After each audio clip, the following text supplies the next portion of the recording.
অনেকদিন আগেকার কথা। একটা গ্রামে একটি গরিব মেয়ে বাস করত। তার নাম ছিল পায়েল। পায়েল সারাদিন জঙ্গলে ঘুরে কাঠ সংগ্রহ করত এবং সেটা দিনের শেষে গঞ্জের বাজারে গিয়ে বিক্রি করে কোনো রকমে তার সংসার চালাতো। সংসারে তার অসুস্থ মা ছাড়া আর কেউ ছিল না। একদিন এরকম কাঠ সংগ্রহ করে ফেরার সময় হঠাৎ দেখলো জঙ্গলের মধ্যে একটা গাছের তলায় একটি পরী বসে কাঁদছে। পায়েল তখন তাকে জিজ্ঞেস করলো, তুমি এখানে বসে কাঁদছো কেন? কি হয়েছে তোমার? পরী বলল, এই জঙ্গলের শেষে পাহাড় পেরিয়ে একটা বিশাল দুর্গ আছে। সেই দুর্গে এক দানব বাস করে। সেই দানব আমাদের জাদুকাঠি চুরি করে নিয়ে চলে গেছে। এই জাদুকাঠি ছাড়া আমরা পরীরা শক্তিহীন হয়ে পড়েছি। এই সুযোগ নিয়ে দানব আমাদের দাসী করে রাখতে চায় আর বলেছে আমরা যদি তার কথা না শুনি আমাদের জাদু দিয়ে সে পাথরে পরিণত করে দেবে। দুর্গের চারিদিকে রাক্ষস খক্ষস আর সব হিংস্র প্রাণী ঘুরে বেড়ায়।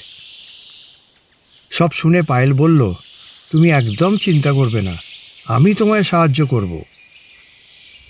আমি কাল সকালবেলায় রওনা দেবো এবং দুর্গে গিয়ে দানবের কাছ থেকে তোমাদের এই জাদুকাঠি আমি ঠিক উদ্ধার করে নিয়ে আসব। তোমরা একদম চিন্তা করো না। পরী সেই কথা শুনে খুব খুশি হলো। পরের দিন ভোরবেলা মনের সাহস সঞ্চয় করে পায়েল বেরিয়ে পড়ল দুর্গের উদ্দেশ্যে। একটু দূর যেতেই একটা সুন্দর হরিণ রাত দিকে এগিয়ে এলো। হরিণ বলল, জঙ্গলের রানী আমাকে পাঠিয়েছে তোমার কাছে। আমি তোমাকে দুর্গ অবধি পৌঁছে দেবো এবং পথে নানা বিপদ আপদ আসতে পারে, তখন আমি সেটার মোকাবিলা করব। দুজনে রওনা দিল। তারপর রাত গড়িয়ে ভোর হয়ে এলো। যেতে যেতে ক্লান্ত হয়ে তার একটা বড় সুন্দর গাছ থেকে তার তলায় বিশ্রামের জন্য একটু দাঁড়ালো। সেই গাছের তলায় একটি খরগোশ বসে কাঁদছিল। পায়েল সেটা দেখে তার দিকে এগিয়ে গেল। বলল, তুমি এখানে বসে কাঁদছো কেন? কি হয়েছে তোমার? খরগোশ বলল, শিকারীদের হাত থেকে পালাতে গিয়ে আমার পায়ে খুব জোর লেগেছে। আমি আর হাঁটতে পারছি না।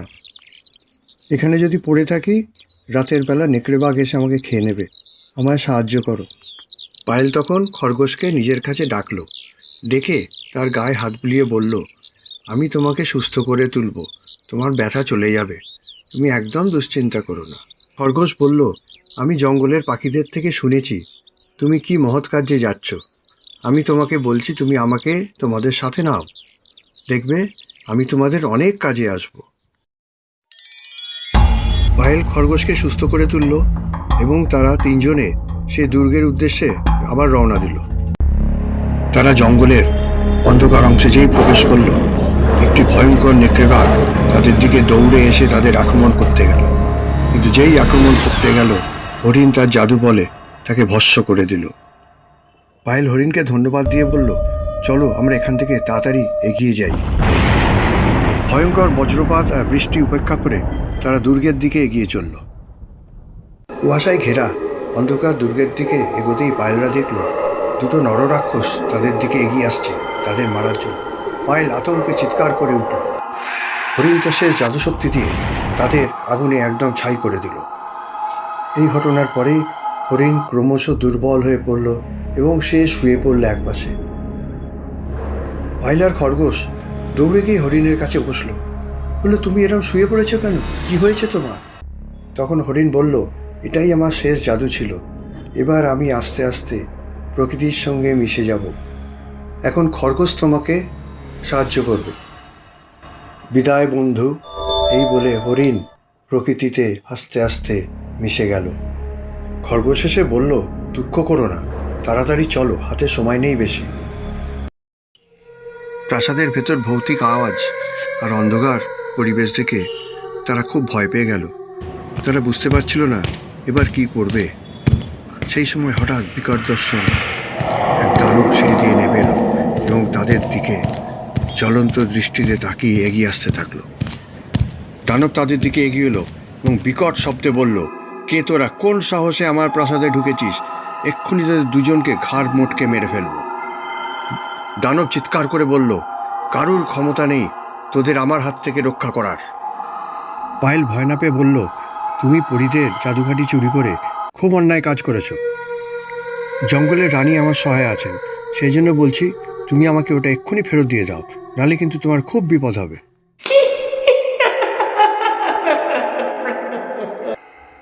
দানব বলল, আমাকে অনেক শক্তিশালী দেবদেবী মারার চেষ্টা করেছি, আমার কিচ্ছু করতে পারেনি।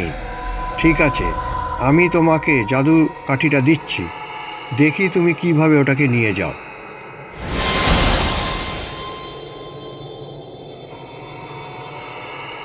দানব বলল, নাও দেখি, এবার তোমার সামনে এনে দিয়েছি, দেখি কি করতে পারো। পায়েল ভয় না পেয়ে যেই এগিয়ে গিয়ে জাদুকাঠিকে স্পর্শ করল,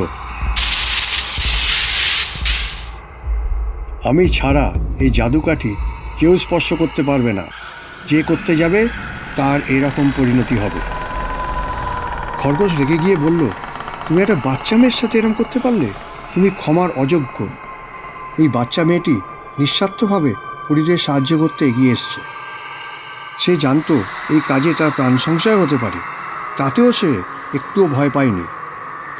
জঙ্গলের রানী আমাকে পাঠিয়েছে এই মেয়েটির সাথে তাকে সাহায্য করার জন্য। দানব বলল, তোকে আমি ভস্ম করে দেবো বলে তাকে তীব্রভাবে আক্রমণ করল। আশ্চর্যজনকভাবে খরগোশের কিছুই হলো না। দানব তাকে খুব ভয় পেয়ে গেল। মুহূর্তের মধ্যে খরগোশ একটা বিশাল বাঘে পরিণত হলো। দানব কিছু বোঝার আগে তাকে আক্রমণ করলো এবং দানবকে শেষ করে দিল। এই ঘটনার পর কিছুক্ষণের মধ্যেই সে আবার খরগোশে পরিণত হলো। পায়েলের জ্ঞান ফিরতে সে দানবের কঙ্কালটা দেখতে পেল। খরগোশ বলল, উপযুক্ত শাস্তি হয়েছে। তাদের চোখের সামনে দানব পুরো ছাইয়ে পরিণত হয়ে গেল। খরগোশ বলল, আর কোনো বিপদ নেই, তুমি তাড়াতাড়ি পরীর কাছে পৌঁছে যাও। পরী ক্রমশ দুর্বল হয়ে একটা গাছের তলায় শুয়ে পড়ল এবং ভাবল যে আমাকে আর বোধহয় কেউ বাঁচাতে পারবে না। আমার সাথে বাকি পরীরাও আস্তে আস্তে সব নিঃশেষ হয়ে যাবে। ঠিক সেই সময় পায়েল জাদুকাঠি নিয়ে পৌঁছল সেখানে।